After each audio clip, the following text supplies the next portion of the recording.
నమస్తే, welcome to question hour. ప్రేమ వివాహేతర సంబంధాలు మనుషుల ప్రాణాలు తీస్తున్నాయి. హత్యలు, ఆత్మహత్యలకు కారణమవుతూ ఉన్నాయి. ఎన్నో కుటుంబాలు రోడ్డున పడుతూ ఉన్నాయి. నిండు నూరేళ్లు కుటుంబంతో కలిసి బతకాల్సిన మనుషులు మధ్యలో వచ్చిన వారితో జీవితాన్ని సర్వనాశనం చేసుకుంటున్నారు. దేశంలో వివాహేతర సంబంధాలపై చర్చ రోజురోజుకు పెరుగుతోంది. పెళ్లయ్యాక, పెళ్లి కాకముందు దారుణాలకు తెగబడుతూ ఉన్నారు. పిల్లలు, కుటుంబం అనేది ఆలోచించకుండా ప్రియులు, ప్రియురాళ్లు కలిసి హతమారుస్తూ ఉన్నారు. తాజాగా పూణేలో జరిగిన సంఘటన దేశవ్యాప్తంగా సంచలనం రేపుతోంది. ఎంతో అంగరంగ వైభవంగా నిశ్చితార్థం జరిగి నవంబర్లో ఉదయపూర్ ప్యాలెస్ లో పెళ్లికి సిద్ధమైన ఒక జంట కథ చివరకు ఒక ఘోరమైన హత్యోదంతంగా ముగిసింది. కేతన్ కాబోయే భార్య సియా గోయల్, ఆమె ప్రియుడు చేతన్ చౌదరి కలిసి అత్యంత కిరాతకంగా ఈ మర్డర్ ని ప్లాన్ చేశారు. పెళ్లి కోసం 17 కోట్లతో ప్యాలెస్ కూడా బుక్ చేశారు. అతిథుల కోసం 2 ప్రైవేటు విమానాలు కూడా ఏర్పాటు చేశారు. మరొక వైపు తన కాబోయే భార్య గురించి కేతన్ ఎన్నో కలలు కన్నాడు. కానీ సియాకు మాత్రం ఈ పెళ్లి చేసుకోవడం ఇష్టం లేదు. ఆమె అప్పటికే చేతన్ చౌదరి అనే యువకుడితో ప్రేమలో ఉంది. ఈ పెళ్లిని ఎలాగైనా తప్పించుకోవాలని, కేతన్ను వదిలించుకోవాలని సియా తన ప్రియుడితో కలిసి ఈ మర్డర్కు స్కెచ్ వేసింది. పోలీస్ విచారణలో ఆమె కీలకమైన విషయాలు వెల్లడించింది. అలాగే కేతన్ను ఎలా చంపాలి అనే దానిపై సియా, ఆమె ప్రియుడు చేతన్ చౌదరి ఆన్లైన్లో వెతికినట్టుగా పోలీసుల దర్యాప్తులో గుర్తించారు. అంతకుముందు హనీమూన్ మర్డర్ దేశవ్యాప్తంగా ఎంత సంచలనం సృష్టించిందో మనందరికీ తెలిసిందే. అలాంటి సంచలనమైన ఘటన ఇప్పుడు మళ్లీ జరిగింది.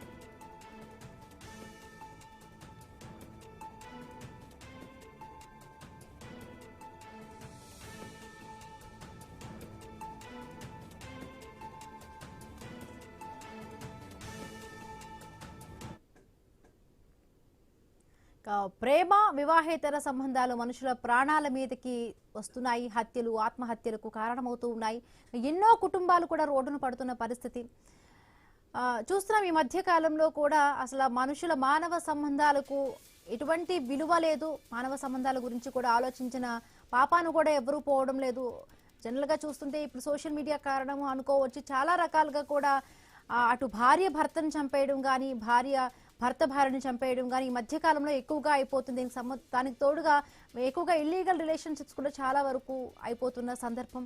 సో ఏంటి అంటే వీళ్ళు మానసికంగా కూడా ఏదైనా ఒక ప్రాబ్లంతో గడుపుతున్నారా, లేకపోతే చిన్నప్పటి నుంచే వీళ్ళలో బిహేవియర్ ప్రాబ్లమ్స్ ఏమైనా ఉన్నాయా? సో మాట్లాడదాం. మా కలీగ్ న్యూస్ రూమ్ నుంచి శివాని మనకు అందుబాటులో ఉన్నారు. Good evening Shivani. Good evening. Yes Shivani, మధ్య చూస్తున్నాం మనం చాలా వరకు కూడా మానవ సంబంధాలకి ఎవ్వరూ విలువనివ్వని పరిస్థితి. 2 రోజులు చూస్తున్నామంటే ఏ పరంగా కూడా ఒక ఇన్సిడెంట్ రావడం, మళ్ళీ ఒక కొత్త ఇన్సిడెంట్ వస్తూనే ఉంది. కానీ ఈ మధ్య కాలంలోని భర్త భార్యను చంపేయడం కానీ, భార్య భర్తను చంపేయడం ఎక్కువగా చూస్తున్నాము. ప్రియుడనే లేదు, ప్రేయసి అనే లేదు, కన్న కూతురు కొడుకు ఏ ఒక్క బంధానికి కూడా విలువ లేకుండా పోతోంది. సో ఏంటి అంటే దీనికి సంబంధించి కూడా అంటే సైకలాజికల్గా వాళ్ళు కలుగుతున్న ఇబ్బందుల, చిన్నప్పటి నుంచి కూడా తల్లిదండ్రులు కూడా పిల్లలు ఎలా పెరుగుతున్నారు, వాళ్ళు సైకలాజికల్గా ఎట్లా ఆలోచిస్తున్నారు, ఎలాంటి ఫ్రెండ్షిప్ చేస్తున్నారు, అది ఒక రీజన్ అని ఈ మధ్య చూసాం. ఒకటి అంటే వాళ్ళకి ఇష్టపడే నిండు నూరేళ్ళు కుటుంబంతో కలిసి బతకాల్సిన మనుషులు కూడా అర్ధాంతరంగా ఒకరినొకరు పక్కాగా స్కెచ్ వేసి కూడా ప్లాన్ చేసి వాళ్ళు హతమారుస్తున్న ఉదంతాలు ఎక్కువ అవుతున్న సిచ్యువేషన్స్ ఉన్నాయి. రైట్ హిమబిందు, మీరు అన్నట్టుగానే నిజం. అందరూ కూడా ఇప్పుడు హ్యూమన్ బాండింగ్స్ గురించి, హ్యుమానిటీ గురించి మాట్లాడుకుంటున్నారు. సో ఎస్, మొన్నటి వరకు అయితే హనీమూన్ ఇన్సిడెంట్ గురించి అందరూ కూడా చర్చించుకున్నారు. కానీ కట్ చేస్తే ఇప్పుడు పూణే ఇన్సిడెంట్ గురించి మొత్తం కాశ్మీర్ నుంచి కన్యాకుమారి వరకు అందరూ కూడా డిస్కస్ చేసుకుంటున్నారు. సో ఎస్, సియా, చేతన్, కేతన్ వీళ్ళు ముగ్గురు ఇన్సిడెంట్ గురించి మనం ఇప్పుడు మాట్లాడుకోబోతున్నాము. వీళ్ళదనే కాదు, చాలా అంటే కొన్ని సంవత్సరాల నుంచి ఇలాంటి ఒక ఇన్సిడెంట్ చాలానే చూస్తున్నాము. ఒకదాని తర్వాత ఒకటి ఇలాంటి ఇన్సిడెంట్స్ గురించి మనం మాట్లాడుతున్నాం. బట్ స్టిల్ ఫుల్ స్టాప్ అయితే మనం పెట్టలేకపోతున్నాము. ఎందుకు అంటే ఒక మనుషుల్ని చంపేంత వరకు డిసిజన్ తీసుకోవడం ఎందుకన్నా క్వశ్చన్ రేజ్ అవుతుంది. హ్యుమానిటీ గురించి అందరు మాట్లాడుకుంటున్నారు, హ్యూమన్ బాండింగ్స్ గురించి మాట్లాడుకుంటున్నారు. లెట్ ఇట్ బి ప్రియుడో లేకపోతే ప్రియరాలు, హస్బెండ్, వైఫ్, ఎవరైనా కానివచ్చు. ఇప్పుడు టాపిక్ ఏంటంటే అందరు కూడా పెళ్లి గురించి మాట్లాడుకుంటున్నారు, అరేంజ్ మ్యారేజెస్ గురించి. దీనికి సంబంధించి ఈ ఇన్సిడెంట్ తర్వాత పోస్ట్ ఇన్సిడెంట్ సోషల్ మీడియాలో ఒక డిబేటే స్టార్ట్ అయిందని చెప్పొచ్చు. సింగిల్ గా ఉండడం చాలా బెస్ట్ అండ్ అరేంజ్ మ్యారేజ్ కి కాకుండా ఒకవేళ తెలిసిన వాళ్ళు ఉంటే లవ్ మ్యారేజ్ చేసుకోవడం బెస్ట్. లవ్ మ్యారేజ్ చేసుకున్నా గ్యారంటీ లేదన్నట్టుగా కూడా అందరూ కూడా మాట్లాడుకుంటున్నారు. అసలు పెళ్ళే వద్దు, పెళ్లి కాకుండా పెళ్లి చేసుకోకుండా సింగిల్ గా ఉండడం is the bestest thing in the world అన్నట్టుగా కూడా అందరూ మాట్లాడుతున్నారు. బేసిక్లీ ఈ ఇన్సిడెంట్స్ చూసిన తర్వాత కూడా అందరు ఇదే అంశానికి సంబంధించి మాట్లాడుకుంటున్నారు, చర్చించుకుంటున్నారు. సో ఇదే అంశానికి సంబంధించి మాట్లాడడానికి మనతో పాటు ఇప్పుడు జాయిన్ అయ్యారు డాక్టర్ ముత్యం బాలాజీ గారు, మానసిక నిపుణులు. ఆయనతో కూడా మాట్లాడే ప్రయత్నం అయితే చేద్దాం. సో బాలాజీ గారు నమస్తే అండి. అందరూ కూడా ఇప్పుడు పూణే ఇన్సిడెంట్ గురించి మాట్లాడుకుంటున్నారు. This is not only the incident in the world. ఇలాంటి ఇన్సిడెంట్స్ చాలా మనం చూస్తున్నాము, మాట్లాడుకుంటున్నాం. బట్ స్టిల్ ఫుల్ స్టాప్ అయితే పడట్లేదు. ఎందుకు ఒక మనిషిని చంపేంత వరకు ఎందుకు ఆ హ్యూమన్ టెండెన్సీ కానివచ్చు, హ్యూమన్ థాట్స్ కానివచ్చు ఇలా వెళ్తుందని అడిగితే ఏం చెప్తారండి?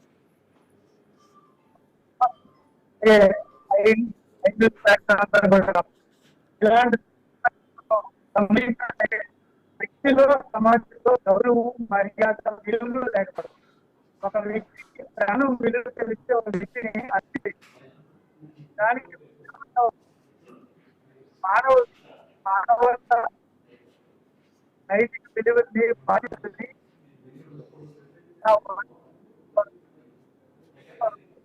నా ప్రాణాలు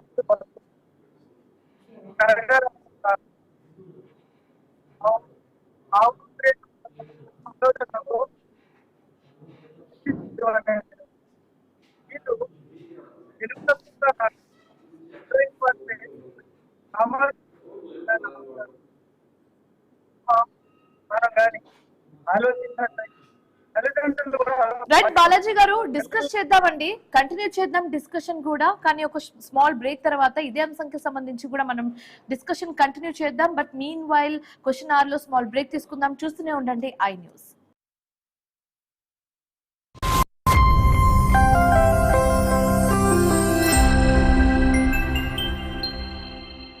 హార్ట్ అటాక్ రిస్క్ ఎవరికి ఎక్కువ? మీకు విషయం తెలుసా? మహిళల కంటే పురుషులకే హార్ట్ అటాక్ రిస్క్ ఎక్కువట. జీవన శైలి, హార్మోన్స్ లో తేడాలు, శారీరక పరమైన ఇతర కారణాల రీత్యా పురుషులకు హార్ట్ అటాక్ వచ్చే అవకాశాలు ఎక్కువని వైద్య నిపుణులు చెబుతున్నారు. ప్రపంచ ఆరోగ్య సంస్థ డాటా ప్రకారం ఏటా 17.9 మిలియన్ల మంది హృద్రోగాల బారిన పడి మరణిస్తున్నారు. చిన్న వయసులో హార్ట్ అటాక్ బారిన పడే అవకాశాలు పురుషుల్లోనే ఎక్కువని కూడా ప్రపంచ ఆరోగ్య సంస్థ చెబుతోంది. హార్ట్ ప్రమాదం పురుషుల్లో ఎక్కువగా ఉండడానికి పలు కారణాలున్నాయని వైద్యులు చెబుతున్నారు. స్త్రీలో ఉండే ఈస్ట్రోజన్ అనే హార్మోన్ గుండెపోటు నుంచి రక్షణ కల్పిస్తుంది. ఇది శరీరంలోని కొలెస్ట్రాల్ స్థాయిలను నియంత్రిస్తూ రక్తనాళాలు సులువుగా సంకోచ వ్యాకోచాలకు లోనయ్యేలా చేస్తుంది. దీంతో గుండె రక్త సరఫరాలో ఎటువంటి ఇబ్బందులు ఉండవట. పురుషుల్లో ఇందుకు ఛాన్స్ లేదు కాబట్టి వారికి హార్ట్ అటాక్ రిస్క్ పెరుగుతుంది. ఇక మెనోపాజ్ తర్వాత ఈస్ట్రోజన్ స్థాయిలు తగ్గినా కూడా పురుషుల కంటే వారిలో 10 ఏళ్లు ఆలస్యంగా హార్ట్ అటాక్ వస్తుందని అధ్యయనాలు తేలుస్తున్నాయి.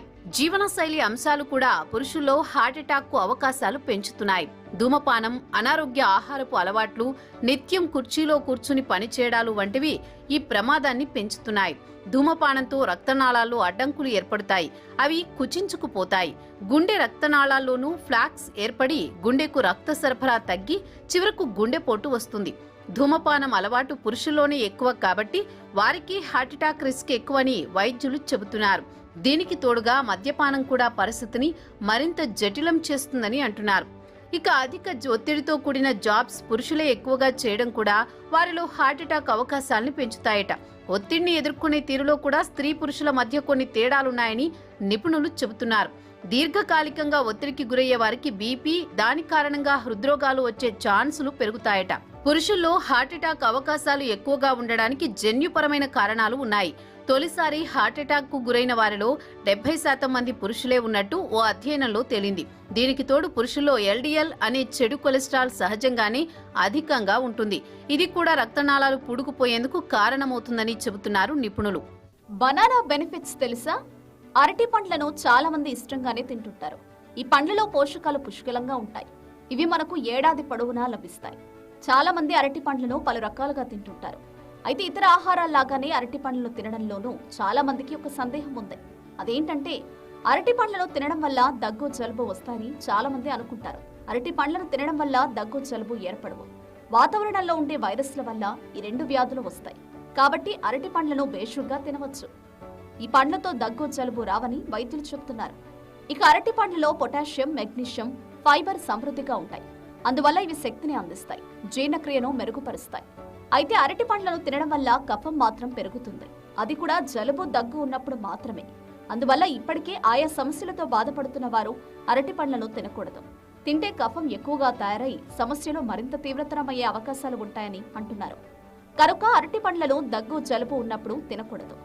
సాధారణ సమయంలో తినాలి. ఇక ఆస్తమా, అలర్జీల వంటివి ఉన్నవారు అరటి పండ్లను తినగానే కాస్త రియాక్షన్ అయినట్లు అనిపిస్తుంది. అది సహజమే. అంత మాత్రం చేత అరటి పండ్లను తినకుండా ఉండడం సరికాదు. అరటి పండ్లలో మన శరీరానికి కావలసిన పోషకాలు అనేకం ఉంటాయి. ఈ పండ్లను మనం భిన్న రకాలుగా తీసుకోవచ్చు. ముఖ్యంగా స్మూతీలు, ఓట్ మిల్, పెరుగుతో కలిపి తీసుకోవచ్చు. అయితే కఫం ఎక్కువగా తయారయ్యేవారు, దగ్గు, జలుబు సమస్యలు ఉన్నవారు అరటి పండ్లను వేటితో కలిపి కాదు కదా, నేరుగా కూడా తినకూడదు. ఇక మీకు వచ్చే దగ్గు, జలుబు వంటి సమస్యలను తగ్గించడంలో మన వంట ఇంట్లో ఉండే పలు పదార్థాలు ఎంతో అద్భుతంగా పనిచేస్తాయి. ముఖ్యంగా వెల్లుల్లి, పసుపు, తులసి ఆకులు, బాదం పప్పు, ఉసిరికాయలు, నిమ్మకాయలు, చిలకడ దుంపలు వంటివి దగ్గు, జలుబును సమర్థవంతంగా తగ్గించగలవు. ఈ ఆహారాల్లో అనేక విటమిన్లు, మినరల్స్ కూడా ఉంటాయి. ఇవి మనల్ని ఆరోగ్యంగా ఉంచుతాయి. ముఖ్యంగా చలికాలంలో వీటిని తీసుకుంటే ఎంతో ఫలితం ఉంటుంది. మన శరీర రోగ నిరోధక శక్తి పెరుగుతుంది. కొందరికి ఎదుటివారు బాగా నచ్చితే 2 చేతుల వేళ్లను తలకు నొక్కుంటూ పళ్ళున విరిచేస్తుంటారు. బాగా శబ్దం వస్తే సంబరపడిపోతుంటారు. మరికొందరు అలసిపోయినప్పుడు చేతి వేళ్లను, కాలి వేళ్లను విరుచుకుంటుంటారు. అదో అలవాటుగా అనాలోచితంగా జరిగిపోతుంటుంది. కానీ అలా చేయొద్దంటున్నారు నిపుణులు. ఎందుకంటే చేతి వేళ్లలో కొన్ని కీళ్లుంటాయి. ఆ కీళ్లలో సైనోవియల్ ఫ్లూయిడ్ అనే ద్రవం ఉంటుంది. ఈ ద్రవం కీళ్లపై లూబ్రికెంట్ గా పనిచేస్తుంది. ఈ ద్రవంలో సహజంగానే బుడగలు ఏర్పడుతుంటాయి. మన వేళ్లను వెనక్కు వంచినప్పుడు ప్రతికూల ఒత్తిడి ఏర్పడి కీళ్లలో ఉండే ఈ బుడగలు పగిలిపోతుంటాయి. అదే సమయంలో టక్ అనే శబ్దం వినిపిస్తుంటుంది. ఇలా చేయడం వల్ల బుడగలు పగిలిపోవడం తప్ప వేళ్ల కీళ్లపై ఎలాంటి ప్రభావం ఉండదు. అది కేవలం ఒక అలవాటుగా చేసే పని మాత్రమేనని నిపుణులు చెబుతున్నారు. ఇలా విరవడం వల్ల ప్రత్యేకంగా వచ్చే లాభమేమీ ఉండదు. కాకపోతే ఎముకలో పెళుసుగా ఉన్నవారికి ఫ్రాక్చర్ అయ్యే అవకాశం ఉంటుంది. ఎప్పుడూ కదులుతుంటాయి కాబట్టి అవి ఎన్నటికీ అత్తుకునే అవకాశం ఉండదు. కాబట్టి అలా చేయకుండా ఉండడమే బెటర్ అని అంటున్నారు వైద్య నిపుణులు. రోజుకు యాపిల్ అనారోగ్యం నిల్. మనకు తినేందుకు అనేక రకాల పండ్లు అందుబాటులో ఉంటాయి. వాటిల్లో యాపిల్ ప్రధానమైంది అని చెప్పవచ్చు. ఈ పండ్లను చాలా మంది రెగ్యులర్ గా తినరు. కేవలం జ్వరం వచ్చినప్పుడు లేదా ఒంట్లో బాగాలేనప్పుడు అన్నం తినాలనిపించకపోతే యాపిల్ పండ్లను తింటుంటారు. వాస్తవానికి యాపిల్ పండ్లను కేవలం అనారోగ్యం వచ్చినప్పుడు మాత్రమే కాదు, ఇతర సమయాల్లోనూ తినాలని వైద్యులు సూచిస్తున్నారు. ముఖ్యంగా రోజు ఒక యాపిల్ పండును తినడం వల్ల అనేక ఆరోగ్య ప్రయోజనాలను పొందవచ్చని వారంటున్నారు. రోజుకొక యాపిల్ పండును తినడం వల్ల కంటి చూపు మెరుగుపడుతుంది. యాపిల్ పండ్లలో విటమిన్ ఏ సమృద్ధిగా ఉంటుంది. ఇది కంటి చూపును మెరుగుపరుస్తుంది. అలాగే వయస్సు మీద పడడం వల్ల వచ్చే కళ్లలో శుక్లాలు అనే సమస్య రాకుండా చూసుకోవచ్చు. యాపిల్ పండును రోజుకు 1 తినడం వల్ల శరీరంలోని కొలెస్ట్రాల్ లెవెల్స్ తగ్గుతాయి. ముఖ్యంగా చెడు కొలెస్ట్రాల్ తగ్గి మంచి కొలెస్ట్రాల్ పెరుగుతుంది. దీంతో రక్తనాళాల్లో ఉండే అడ్డంకులు తొలగిపోతాయి. ఫలితంగా హార్ట్ అటాక్ రాదు, గుండె ఆరోగ్యంగా ఉంటుంది. యాపిల్ పండ్లు మన ఊపిరితిత్తుల ఆరోగ్యానికి ఎంతో మేలు చేస్తాయి. యాపిల్ పండ్లలో యాంటీ ఆక్సిడెంట్లు అధికంగా ఉంటాయి. ఇవి ఊపిరితిత్తులు డ్యామేజ్ అవ్వకుండా చూస్తాయి. ఊపిరితిత్తుల్లో పేరుకుపోయే కఫాన్ని కరిగిస్తుంది. దీంతో పాటు ఫ్రీ రాడికల్స్ ను నాశనం చేస్తాయి. దీనివల్ల క్యాన్సర్ వంటి వ్యాధులు రావు. అలాగే దగ్గు, జలుబు, ఆస్తమా వంటి శ్వాసకోశ సమస్యల నుంచి ఉపశమనం లభిస్తుంది. ఊపిరితిత్తులు ఆరోగ్యంగా ఉంటాయి. యాపిల్ పండ్లలో పెక్టిన్ అనే ఫైబర్ ఉంటుంది. ఇది ఫ్రీ బయోటిక్ గా పనిచేస్తుంది. జీర్ణ వ్యవస్థలో ఉండే మంచి బ్యాక్టీరియా మెరుగవుతుంది. దీంతో జీర్ణ వ్యవస్థ పనితీరు సరిగ్గా ఉంటుంది. అలాగే మానసిక ఆరోగ్యం మెరుగుపడుతుంది. ఒత్తిడి, ఆందోళన నుంచి బయటపడవచ్చు. మనస్సు ప్రశాంతంగా మారుతుంది. రాత్రిపూట చక్కగా నిద్ర పడుతుంది. నిద్రలేమి నుంచి బయటపడవచ్చు. రోజుకొక యాపిల్ ను తినడం వల్ల జ్ఞాపక శక్తి సైతం పెరుగుతుంది. దీంతో మెదడు యాక్టివ్ గా ఉంటుంది. యాపిల్ పండ్లను రోజు తినడం వల్ల శరీరంలోని కొవ్వు కరిగిపోతుంది. ముఖ్యంగా పొట్ట దగ్గర ఉండే కొవ్వు కరుగుతుంది. అలాగే గుండె జబ్బులు, డయాబెటీస్ రాకుండా యాపిల్ పండ్లు మనల్ని రక్షిస్తాయి. ఇన్ని లాభాలు ఉన్నాయి కనుక రోజుకొక యాపిల్ పండును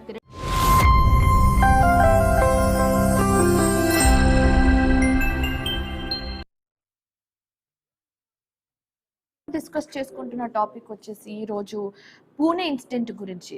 ఎస్ సియా, చేతన్ అండ్ కేతన్ వాళ్ళ ఇన్సిడెంట్ గురించి మనం మాట్లాడుకుంటున్నాం. వాళ్ళ ఇన్సిడెంట్ గురించే కాదు, బట్ ఇక్కడ హ్యూమన్ బాండింగ్ గురించి, హ్యుమానిటీ గురించి కూడా మాట్లాడుకుంటున్నాము. ఎందుకంటే ఇలాంటి ఇన్సిడెంట్స్ మనం హానర్ కిల్లింగ్ చూసాము, ఆ తర్వాత ఇప్పుడు ఇలాంటి ఇన్సిడెంట్స్ గురించి మాట్లాడుకోవాల్సి వస్తుంది. నిన్న మొన్నటి వరకు హనీమూన్ ఇన్సిడెంట్ గురించి మాట్లాడుకున్నాం, బట్ ఇప్పుడు we're talking about the Pune incident. ఇలాంటి ఇన్సిడెంట్స్ చాలా జరుగుతున్నాయి, బ్యాక్ టు బ్యాక్ మనం చూస్తూనే ఉన్నాం, చాలా సందర్భాల్లో జరిగాయి.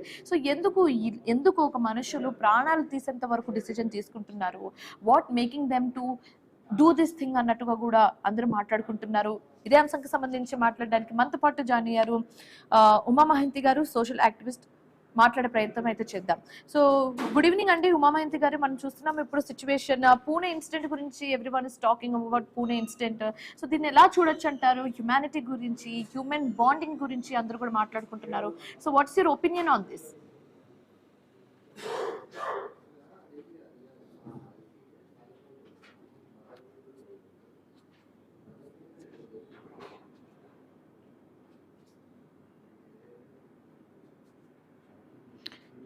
ఉమా మహంతి గారు కొంచెం అన్మ్యూట్ చేయరా అండి ఒక్కసారి.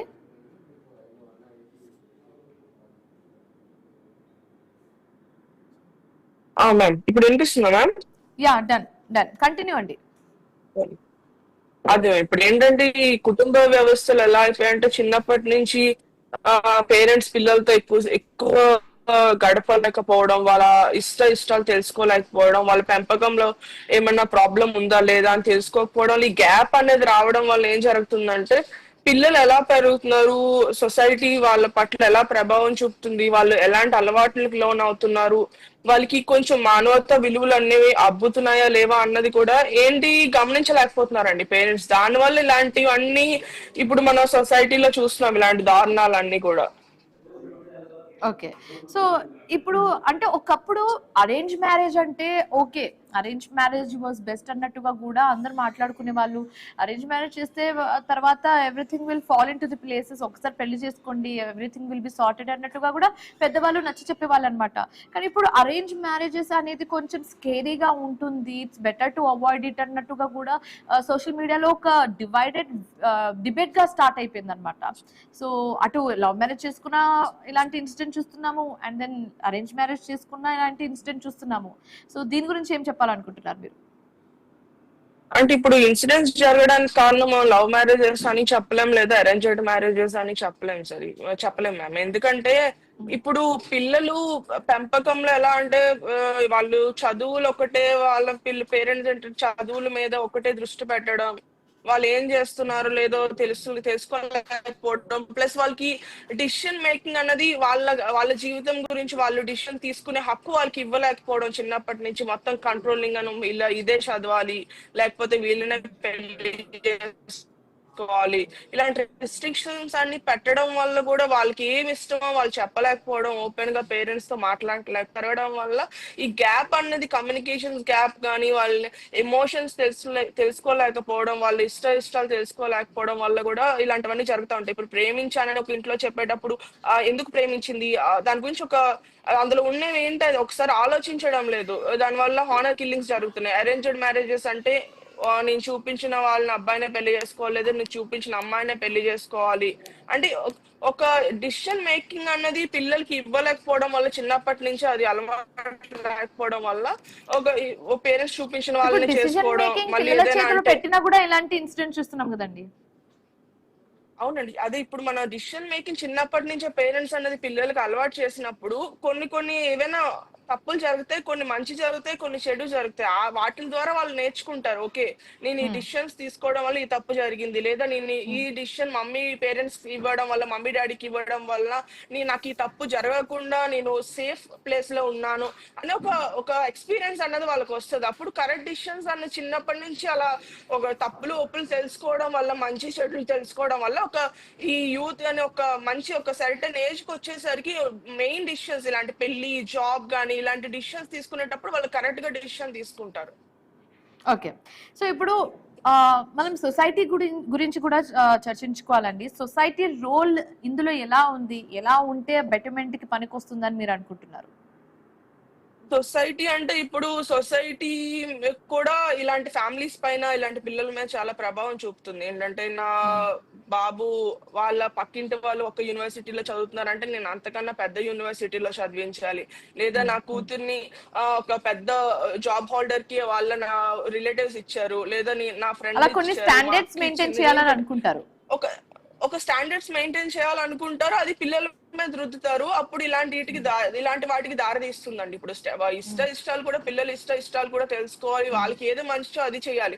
సొసైటీలో ఇది ట్రెండ్ అవుతుంది కదా అనో, లేకపోతే మా పక్కింటి వాళ్ళు మా రిలేటివ్స్ ఇలా చేశారు నేను కూడా నా పిల్లలకి అదే చేస్తాను అంటే ఒక్కొక్కరికి ఒక్కొక్కలా రాసి పెట్టుంటదండి. ప్రతి ఒక్క హ్యూమన్ బీయింగ్ యూనిక్ గా ఉంటారు. వాళ్ళకి ఒక ఇష్టాలు కానీ, వాళ్ళకున్న క్వాలిటీస్ కానీ, వాళ్ళకున్న సామర్థ్యం కానీ ఒక మనిషికి వేరే వేరేగా ఉంటదండి. అందరూ ఒకలా ఉండరు. సో వాళ్ళకి ఇప్పుడు ఎవరు మాట్లాడుకొని నేను ఒక అమ్మాయి ఉంటది, లేదా ఒక అబ్బాయి ఉంటారు, లేదా ఆ అబ్బాయికి ఈ అమ్మాయి ఈ జాబ్ చేస్తే డాక్టర్నే చేయాలి అంటే తనకి అది నప్పకపోవచ్చు. తన లైఫ్ లో అది ఏమైనా బ్యాలెన్సెస్ రావచ్చు, వాళ్ళిద్దరికి మధ్యన ఏమైనా రావచ్చు. సో ఏంటంటే పెళ్లి చేసేటప్పుడు ఆ పిల్లలు ఏ వాతావరణంలో పెరిగారు, అది కూడా మన అవతల కుటుంబంలో మన సంబంధం తెచ్చుకునేటప్పుడు వాళ్ళ పిల్లలు వాళ్ళని ఏ వాతావరణంలో పెంచారు, వాళ్ళు ఏ దీంట్లో వాళ్ళు పెరిగారు అన్న దాన్ని బట్టి అటు 7 తరాలు ఇటు 7 తరాలు చూసి పెళ్లి చేసుకోవాలి అంటారు. అందుకేనండి పెద్దలు పిల్లల్ని పెళ్లి చేసేటప్పుడు ఇవన్నీ కూడా తెలుసుకోవాలి, స్కూల్లో చదివారు అంతే, అన్ని కన్సిడర్ చేయాలండి. ఓకే, సో బాలాజీ గారు మీరు చెప్పండి. ఇప్పుడు మనం నిన్న మొన్నటి వరకు హనీమూన్ ఇన్సిడెంట్ గురించి మాట్లాడుకున్నాము. కట్ చేస్తే ఆ ఇన్సిడెంట్ లో ఎవరైతే నేను కల్ప్రిట్ ఉన్నారో ఇప్పుడు ఆ అమ్మాయి బయటకు వచ్చి నిర్మమాటంగా మీడియాతో కూడా మాట్లాడుతుంది. సో ఏంటి ఇలాంటి సందర్భాలు చూస్తుంటే ఒకవేళ తప్పు చేసినా ఏముందిలే మళ్ళీ బయటకు రావచ్చు కదా అన్న ఒక ఇంటెన్షన్ తో జనాలు ఇప్పుడు ఉన్నారా? అందుకే తప్పుల మీద తప్పులు చేస్తున్నారా అని అడిగితే ఏం చెప్తారండి? హలో చెప్పండి బాలాజీ గారు, వినిపిస్తుందా అండి? హలో బాలాజీ గారు వినిపిస్తుందా అండి? Hello hello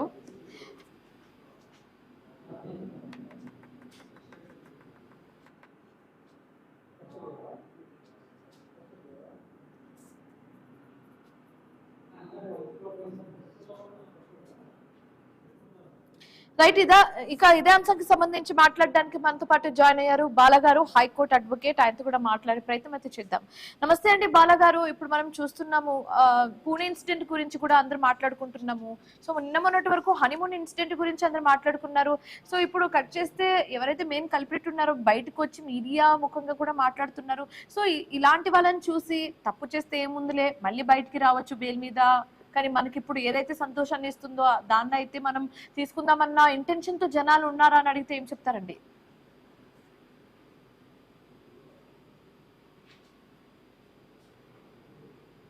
బాలాగారు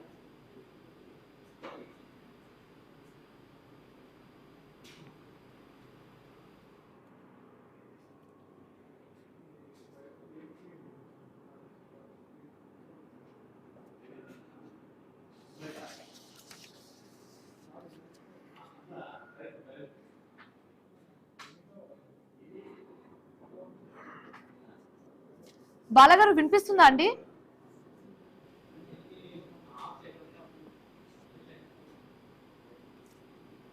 right, thank you so much Uma Mahanti గారు, thank you so much Balaji గారు, thank you so much Bala గారు. డిస్కషన్ లో మీరు పార్టిసిపేట్ చేసినందుకు, మీ ఒపీనియన్స్ ని మాతో షేర్ చేసుకున్నందుకు thanks for joining with us. So ఇది వాటి క్వశ్చన్ ఆర్. మరొక